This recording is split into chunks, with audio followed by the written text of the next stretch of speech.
Hey folks, I want to talk to you about this application Readio.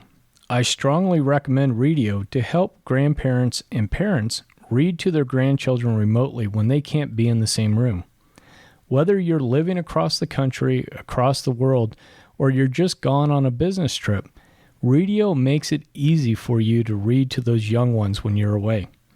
It's a super easy tool that allows for video monitoring across the top of the screen so they can see you and you can see them, as well as having the book prominently displayed, making it easy for you to read to those young ones, or better yet, having them read to you. What I want you guys to do is go to cool-grandpa.us, look for the affiliate link for Readio, click on that link, and sign up today for your free trial. Do you also find it difficult to build up a meaningful relationship with your grandchildren at a distance? As a long-distance aunt to a 2-year-old in Australia, I wanted to create solutions for the millions of family members who cannot be physically together all the time. This is why I created Peekabond, an app that helps you to connect with young children at a distance. The app works with the following 3 steps. First, we give playful activities suggestions that are based on your child's development stage. These suggestions are science-based and gamified. Secondly, you can create a private family circle. And finally, we'll let you send videos back and forth so you don't have to be live at the same time, and save them in one spot for your grandchild to watch. We've got over 120 content suggestions. You can build a love bank for your grandchildren. And if you go to the Cool Grandpa website and look for the affiliate links, sign up for a newsletter with a lot of inspiring content, or you can try the app for free. Welcome back to the Cool Grandpa podcast. I'm happy to have Gramps Jeffrey join us again for another conversation. Now, some of you may remember Gramps being on the show previously to talk about his children's book, I Don't Want to Turn 3. Well, now Gramps is involved in a new project and is a co-founder of an organization called babyboomer.org. Gramps is going to talk to us about how this came about, what it is, but I wanted to let you know that babyboomer.org is a great site for you to visit and check out all the information that's there for baby boomers, and also probably a little bit of information that us Gen Xers could take advantage of too. So even if you're not a baby boomer, feel free to go over to babyboomer.org, check out the site, and let's get on and hear Gramps talk to us about how babyboomer.org came about and how it can help enhance the lives of baby boomers and maybe a few Gen Xers. So without further ado, let's get on with the conversation.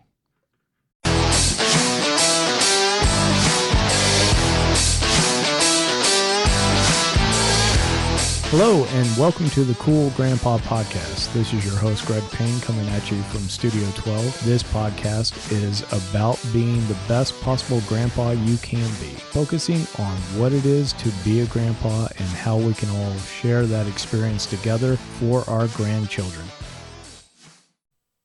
Hi, Gramps. Thank you so much for being on the Cool Grandpa Podcast. I enjoy this opportunity to sit down with you again and talk about this great new venture you have going on.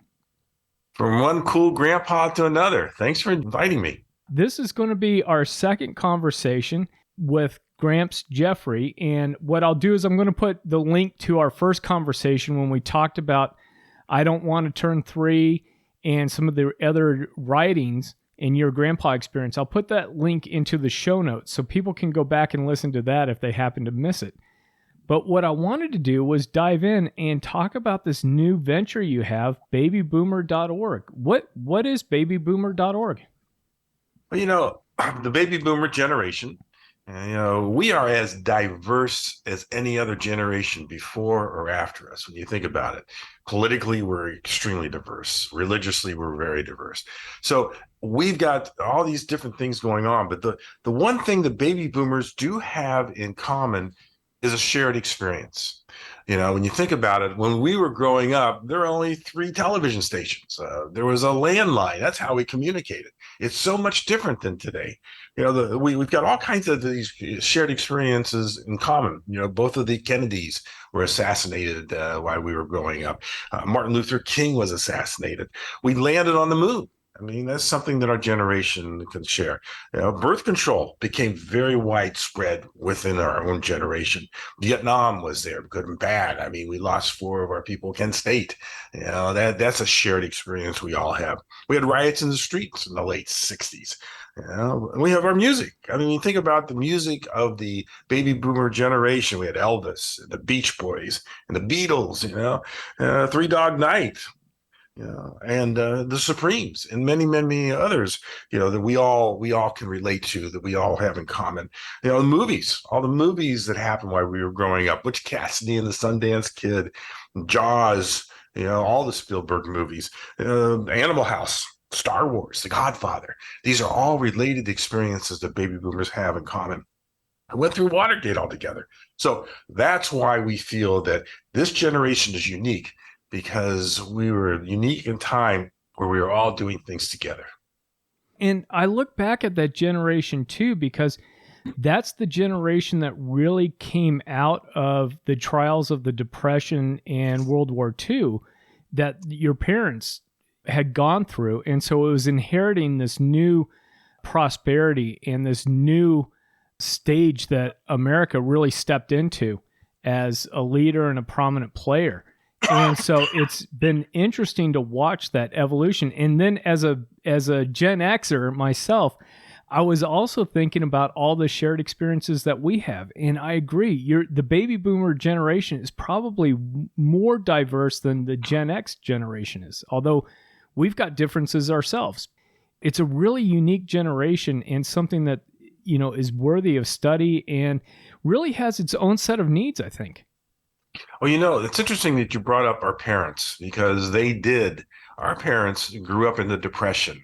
They went through World War II. They saved the world. That was the greatest generation. They went through depression. They saved the world. They brought democracy back to where it should be. And they were a very disciplined generation. So they were much more disciplined than I think my generation is. And they reflected on us. I mean, when we were little kids, we got the paddles, we got the belts, that's how they disciplined us, whereas we don't do that to our kids anymore. So there is a tremendous amount of commonality in the baby boomers on how we were disciplined, which is different than today. So that's another thing that kind of brings us all together. Yeah, it's that evolution and that movement forward that's really interesting. And speaking of evolution, how did Baby Boomer come about? How did you put this together with the other co-creators? Well, we all were the baby boomers. We were talking on podcasts, and we were talking together about, this is a very unique generation. So there's 4 of us that came together to pull this all together. One of the co-founders is Rick Bava, and he is the editor of today's Senior Magazine. He's written a book called In Search of the Baby Boomer Generation. So he's bringing his knowledge and his connections and how he knows to our group. Another of the co-founders is Ann Holmes. She is the co-founder and boomer in chief of the National Association of Baby Boomer Women. I mean, there's a whole group of baby boomer women out there. It's a national association, which she is in charge of and runs and has a site and does that. So she is one of the partners. And it happens that her husband, Stephen Holmes, is one of the greatest developers of our generation. He's done all kinds of digital publishing, and he's the one that's driving the sophistication of the website and how great it is to use and so forth. So we all came together with our different backgrounds, our different connections, and said, we are going to do this.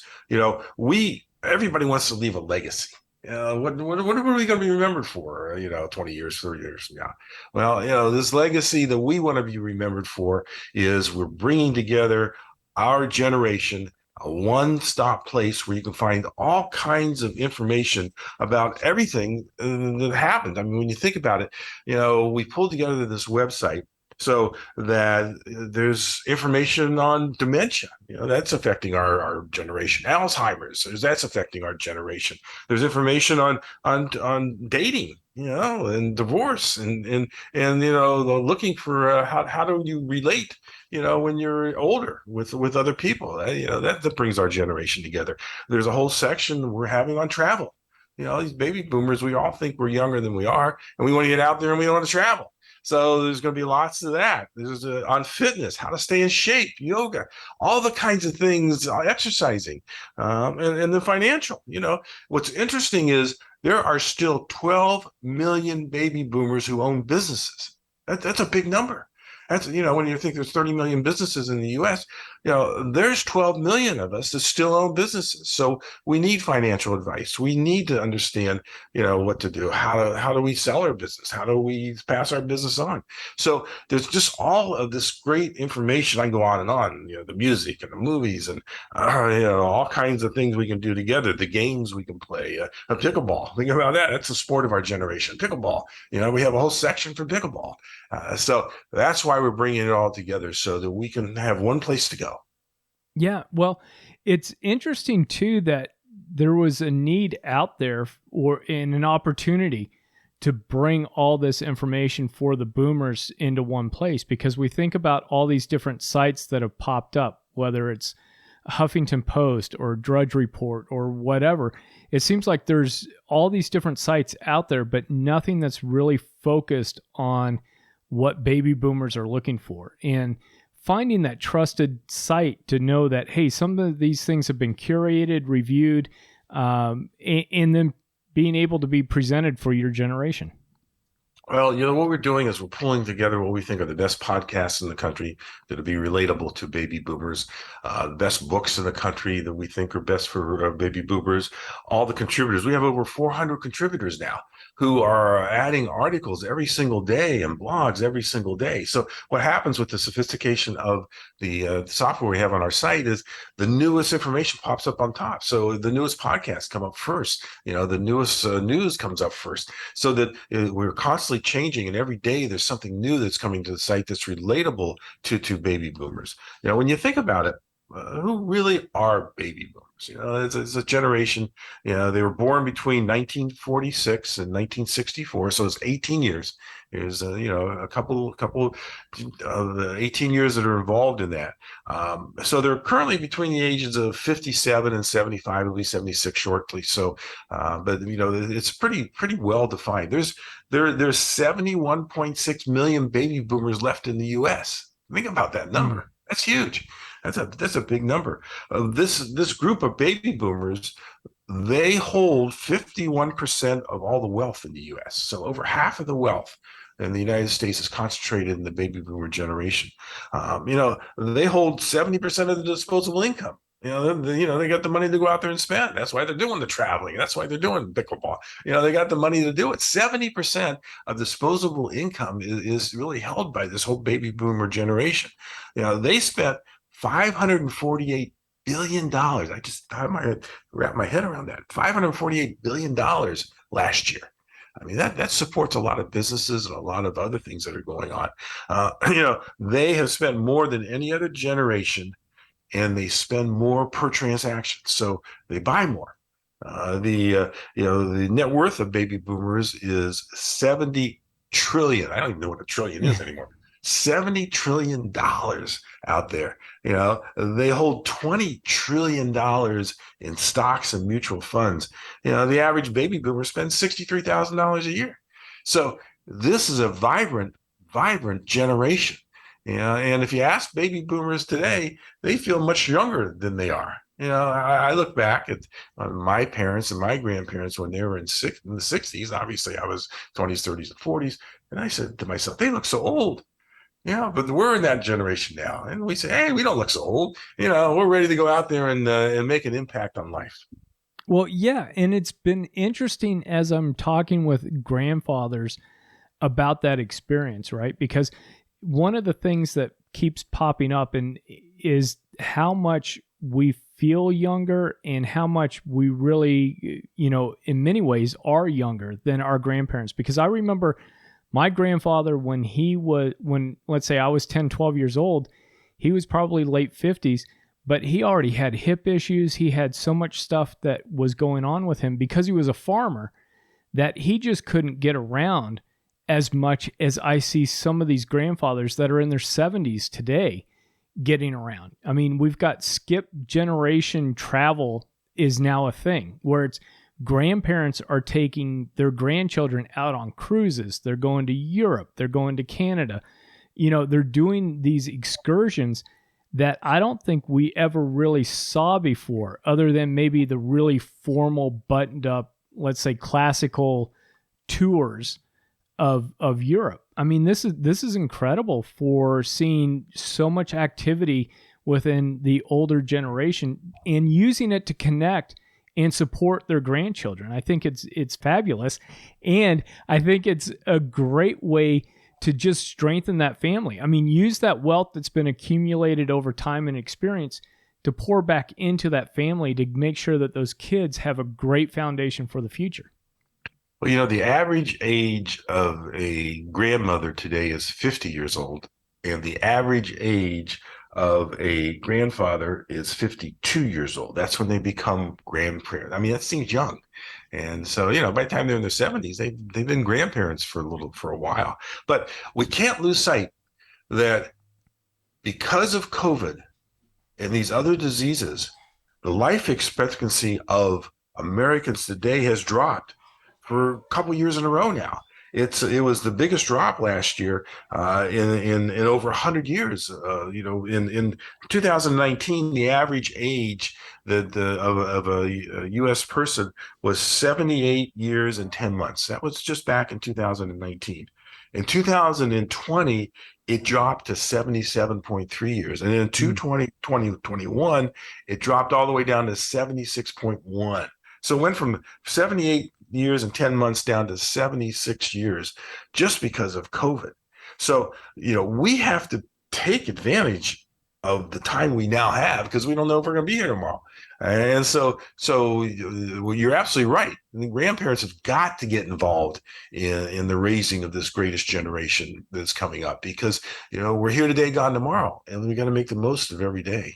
Well, and I like the idea too that I get from the materials on this website that also talked a little bit about the legacies that we're living in building for handing over to our grandchildren. And some of that is obviously financial, and you touched on that a little bit, is, hey, what do you do with a business when you're getting ready to sell it? Maybe it's been in the family for a while. Do you want to keep it in the family, or do you need to sell it? Some of these decision-making points in a person's life, it's great to be able to have those resources available so somebody can start to check that out and check it out at a site that's dedicated to boomers and dedicated to their interests and what's great for the family. Well, it's interesting that you're talking about small businesses and families and entrepreneurship, because in America today, 50% of new businesses fail by the fifth year.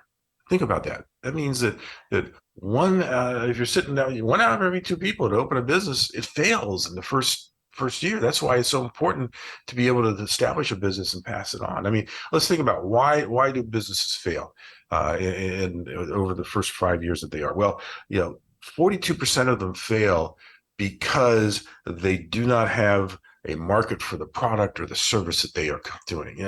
I learned very early on, I used to be a buyer in a department store, and I learned very early on that I don't buy for me. I got to buy for my customers. What do they want? Because, you as an entrepreneur may think you've got the greatest thing since sliced bread, but nobody else wants it, or it's a service that's not needed.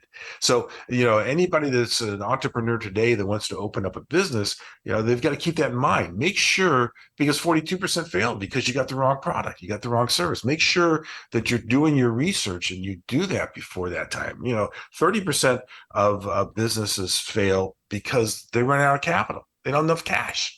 If you're an entrepreneur and you're going to open a business, you got to say to yourself, I need 6 months of cash as if I didn't have one sale so that I can keep my business going.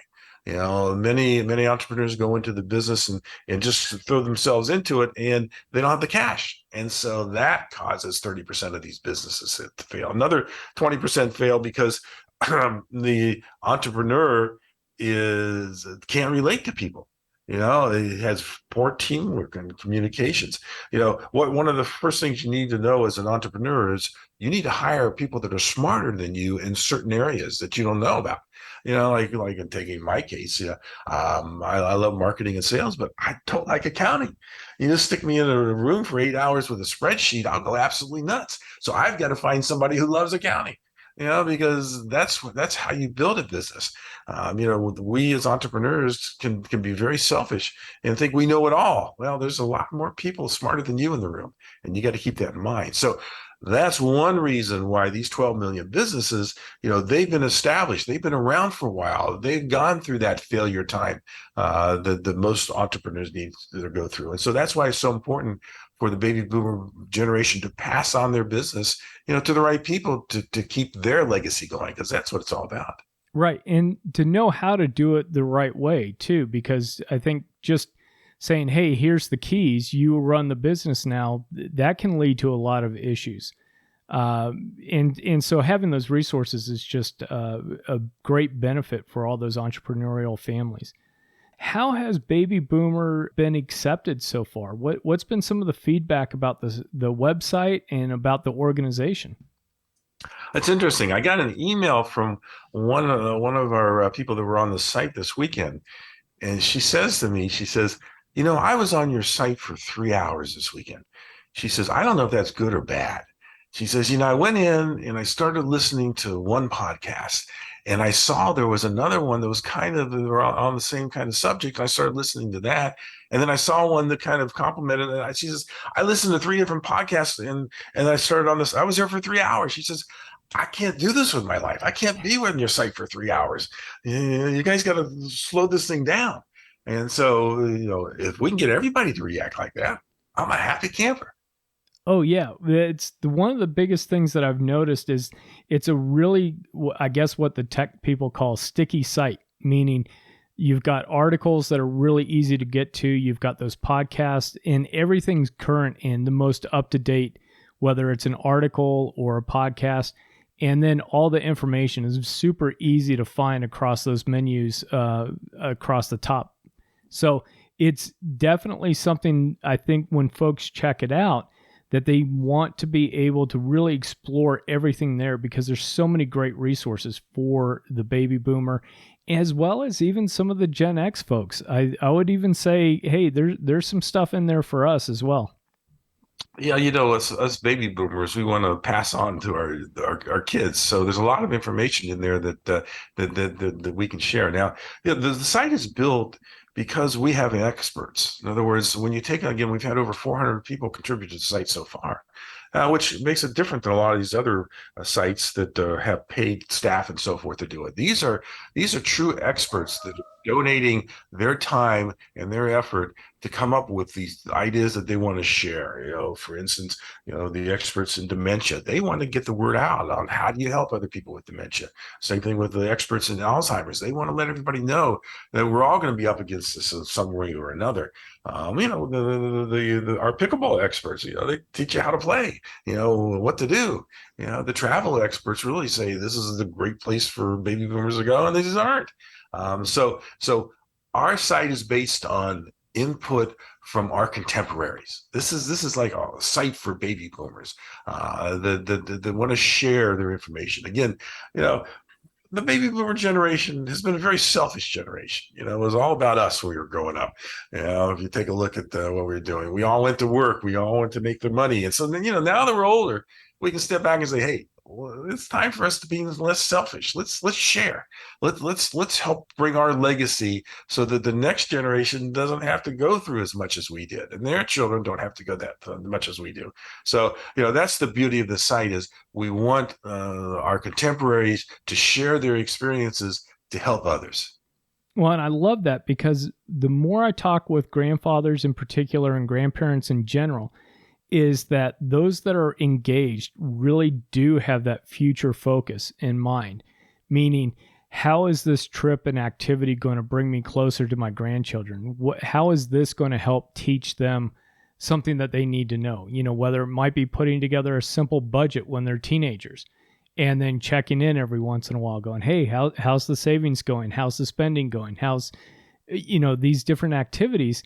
And I love the idea that it's been able to start to be put to use in the same way, but through this organization and through the tools for the website. And it's interesting to having that shift. And I think that's one of those things you only get as you get older and get more experience, because initially life is all about me. It's all about what can I get out of it? Live for me. And then it starts to shift as you get older to being, how can I help other people? How can I help, those family members coming behind me? How can I help my community? How can I help other people so that they're as enriched as I've been? Interesting that you're saying this, because, as we get older, we get wiser, and we get wiser because we make more mistakes. And so we learn more from that. And so every 10 years or so, we get a little bit smarter. And so it's important for us to pass it on. But the one thing that is concerning with me with my baby boomer generation is that 30% of grandparents really don't care to get involved in raising their grandkids. These are called remote grandparents. When you think about it, it's 1 out of every 3. If there's 3 of us sitting in the room, one of us would say, hey, and then what they're saying is, listen, I raised my kids. They're going to be great parents. I got my life to live. I need to do my travel. I need to do my pickleball.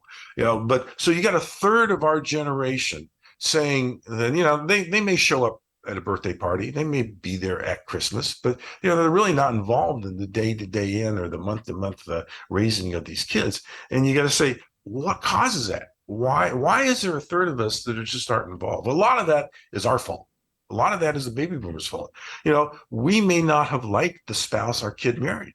So in that case, all of a sudden you've got tension between you and your kids. We may be giving our children unsolicited advice on how to raise their kids, and they said, "Well, you raised me. I'll learn how to do it."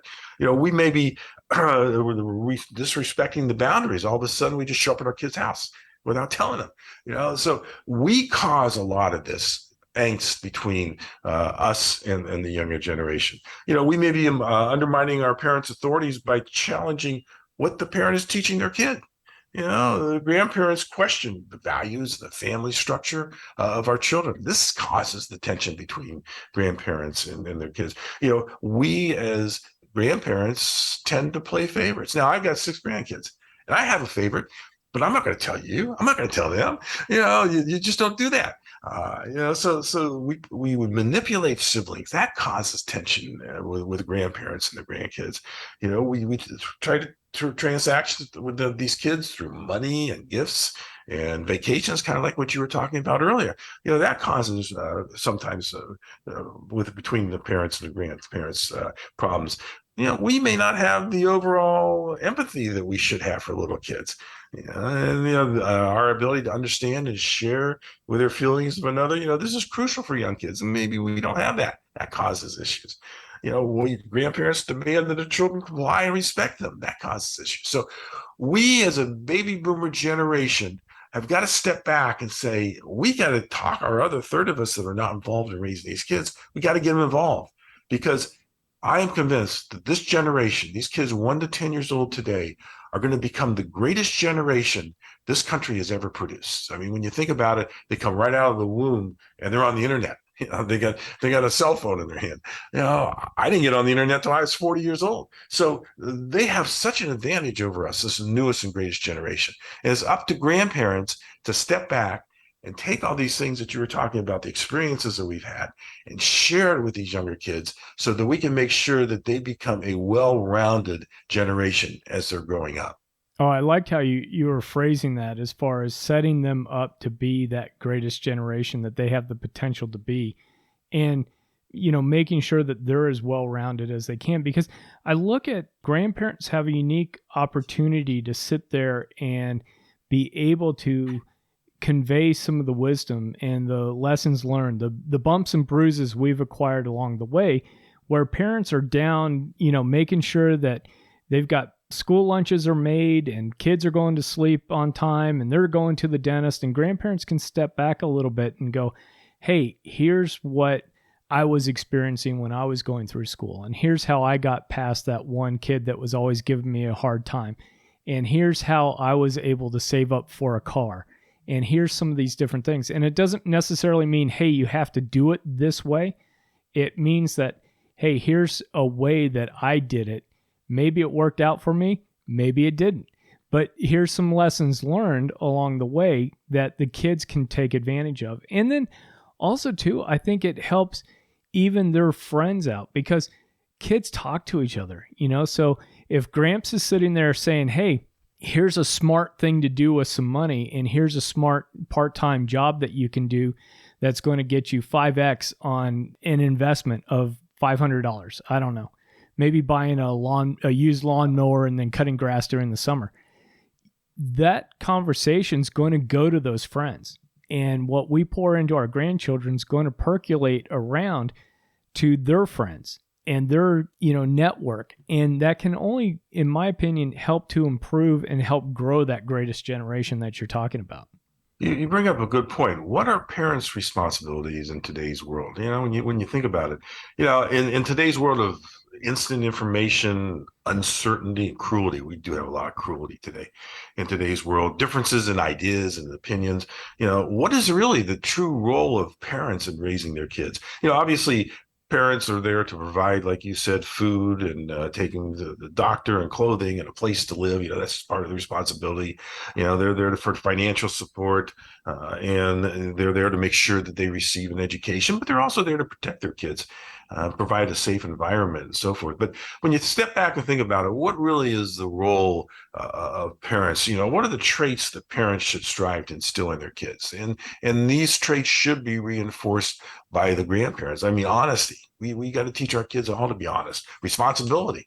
They need to learn that, at an early age. And in my book, I don't want to turn 3. We're supposed to start teaching them when they're 3 years old. Responsibility, kindness, independence. We want all these kids to be independent. Respect. What is respect? That's what we got to teach them. Positive thinking, creativity. We need this generation to be more creative than our generation ever was. We got to teach them healthy eating and exercise. Because that's gonna last them their whole life. And then we also need to teach them what we have all learned, because as we get older, we get smarter because of our mistakes. Success can be learned from failure. That's what we need to do. But the most important thing that parents and then the grandparents can reinforce is how to have fun. How do you get off your cell phone, and how do you have fun in the real world? And, if that's the legacy that the baby boomers can leave to this youngest generation, that's a great legacy. Oh, yeah. I love that, because I think so much is tied up these days with the kids, with the devices. And, we're seeing the commercials for the virtual worlds that are coming. And all of that has a place. But, man, having a great hike out in the woods with grandma and grandpa and enjoying nature, or even just going to an amusement park, right? And enjoying whatever that is, getting out in the real world and learning how to have fun, learning how to cope with it is great lessons that, hopefully we've got a few more grandparents on board to pass that on to their grandkids. Yeah, absolutely. Absolutely. Now, Gramps, I wanted to ask you, what's the future for Baby Boomer? Where do you hope this organization goes as it keeps maturing and it keeps growing? Hope that the Baby Boomer, as we expand our reach and more people get involved, that they have a place where people can find people like them. Okay? As we get older, we find that friendships are just so important, and they're different than we were growing up as kids.